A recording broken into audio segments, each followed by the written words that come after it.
नमस्कार दोस्तों, मेरा नाम है विशाल और आज मैं आप सबके लिए वाराणसी के इतिहास की कुछ महत्वपूर्ण जानकारी लेकर आया हूँ, जिन्हें जानकर आपको अति प्रसन्नता होगी। अतः आप सबसे निवेदन है कि वीडियो को पूरा देखिएगा और अगर वीडियो में बताई गई जानकारी आपको पसंद आए तो हमारे चैनल को लाइक और सब्सक्राइब करना मत भूलिएगा, ताकि आगे इसी तरह की भारतीय इतिहास के बारे में तथा देश दुनिया के बारे में जानकारियाँ आपको प्राप्त होती रहें। तो आप सबका ज़्यादा समय न लेकर चलिए हम और आप मिलकर शुरू करते हैं।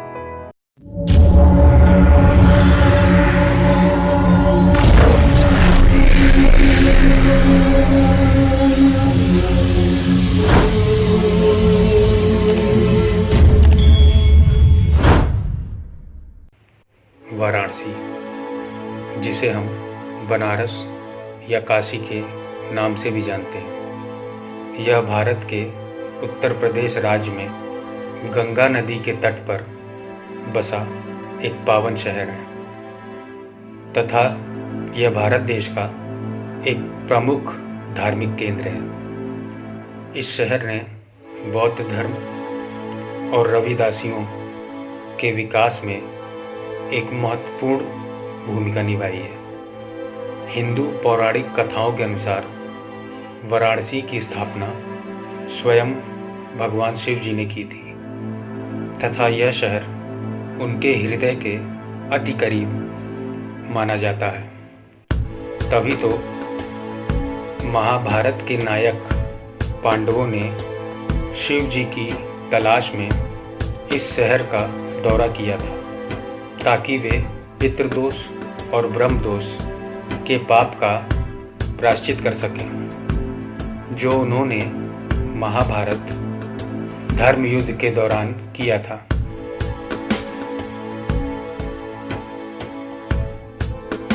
वाराणसी को 7 पवित्र शहरों, जिन्हें हम सप्तपुरी भी कहते हैं, उनमें से सबसे उच्च माना जाता है। ऐसे शहर जो मोक्ष प्रदान करते हैं उन्हें हिंदू धर्म में सप्तपुरी कहते हैं।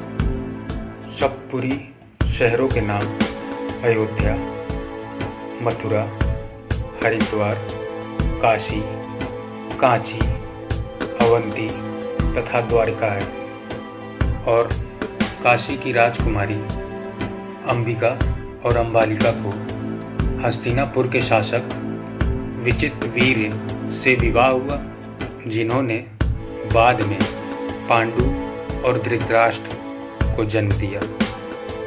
ऋग्वेद में वैदिक संस्कृत भजनों का एक प्राचीन भारतीय पवित्र शहर को काशी के रूप में संदर्भित किया जाता है। ऐसा माना जाता है कि बुद्ध ने 520 ईस्वी पूर्व के आसपास बौद्ध धर्म की स्थापना की थी, और जब उन्होंने अपना पहला धर्म उपदेश the setting in motion of the wheel of dharma यहाँ काशी में स्थित सारनाथ टेम्पल में ही दिया था।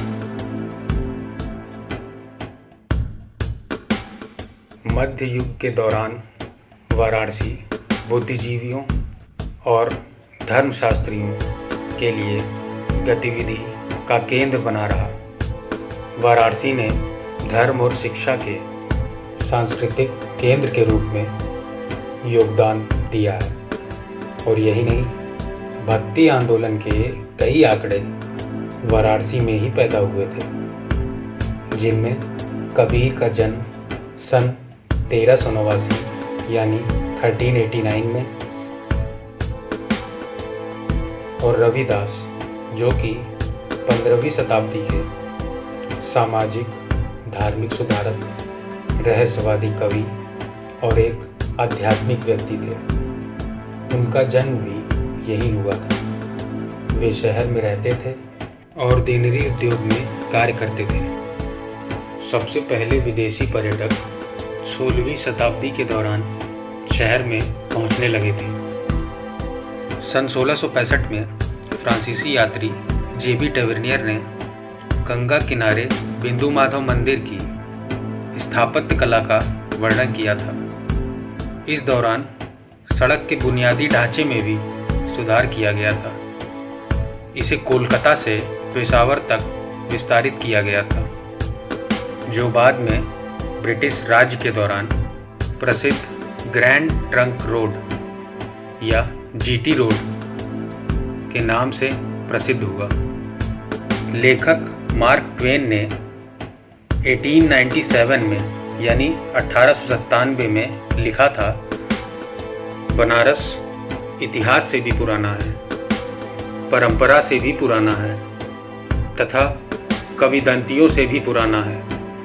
और यही नहीं, इन सभी को अगर एक साथ रख दिया जाए तो इन सब से दोगुना पुराना है बनारस। रामचरितमानस जैसा प्रमुख ग्रंथ तुलसीदास जी ने यहीं पर लिखा है। 1910 में अंग्रेजों ने वाराणसी को भारतीय राज्य रामनगर के साथ अपनी राजधानी में विकसित करना चाहा, लेकिन वह पूरे क्षेत्र में उचित राज या उचित अधिकार प्राप्त करने में असमर्थ रहे और उन्हें यह करने से रोकने वाले थे काशी नरेश। जी हाँ, 18वीं शताब्दी से धार्मिक प्रमुख काशी नरेश का मुख्यालय रामनगर किले में है, जो वाराणसी के राजाओं का इतिहास का भंडार भी है, जो गंगा के पार वाराणसी के पूर्व में स्थित है। काशी नरेश स्थानीय लोगों और मुख्य सांस्कृतिक संरक्षण के प्रति गहरी श्रद्धा रखते हैं। वाराणसी कलाकृतियों का एक प्रमुख केंद्र रहा है। यहाँ सोने और चांदी के धागे का काम, कालीन बुनाई, कांच से बनी चूड़ियाँ, हाथी दांत का काम, इत्र, कलात्मक पीतल और तांबे के बर्तन और सिल्क का काम वाराणसी में विशेष रूप से किया जाता है। वाराणसी कई हजार वर्षों से उत्तर भारत का एक सांस्कृतिक केंद्र रहा है तथा पर्यटन का एक विशेष आकर्षण रहा है। पुराने समय में जो ब्रिटिश राज की छावनी थी, अब वो वाराणसी के कला और शिल्प का स्थान है। वाराणसी में त्योहारों का आयोजन बड़े ही धूमधाम से मनाया जाता है। महाशिवरात्रि पर शिव जी का एक जुलूस महामृत्युंजय मंदिर से काशी विश्वनाथ मंदिर तक हर साल जाता है और ध्रुपद मेला में तुलसी घाट पर आयोजित ध्रुपद शैली को समर्पित 5 दिवसीय संगीत समारोह का आयोजन होता है। संकट मोचन हनुमान मंदिर में हनुमान जयंती बड़े ही धूमधाम से मनाई जाती है, जिसमें एक विशेष पूजा, आरती और एक सार्वजनिक जुलूस का आयोजन किया जाता है। और सन 1923 से मंदिर में 5 दिवसीय शास्त्रीय संगीत और नृत्य संगीत समारोह का आयोजन किया जाता है, जिसका नाम संकट मोचन संगीत समारोह है, जिसमें भारत के सभी हिस्सों के प्रतिष्ठित कलाकारों को आमंत्रित किया जाता है। रामनगर की रामलीला में श्री राम जी की कथा का एक नाटकीय विधान होता है, जो रामचरितमानस पर आधारित है, जिसे हम रामलीला भी कहते हैं।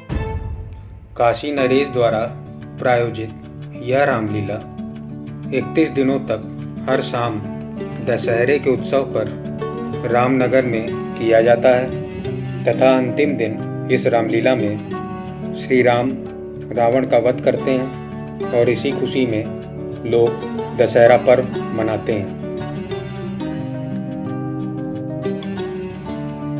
इस परंपरा की शुरुआत यहाँ पर काशी नरेश उदित नारायण सिंह ने सन 1830 के आसपास की थी। तब से लेकर आज तक रामनगर में इस भव्य त्योहार का आयोजन बड़े धूमधाम से किया जाता है। वाराणसी शहर भारत के वर्तमान प्रधानमंत्री नरेंद्र मोदी द्वारा भारत के संसद में प्रतिनिधित्व किया जाता है, जिन्होंने 2014 में तथा 2019 में लोकसभा चुनाव यहाँ से भारी मतों से जीता था।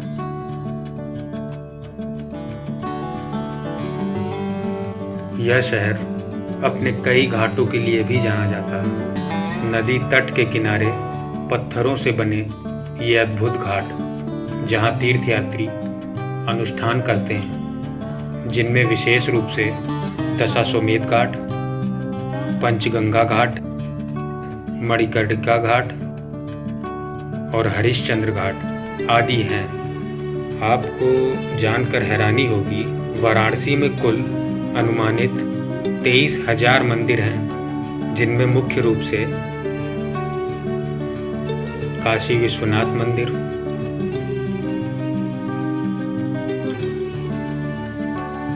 संकट मोचन मंदिर,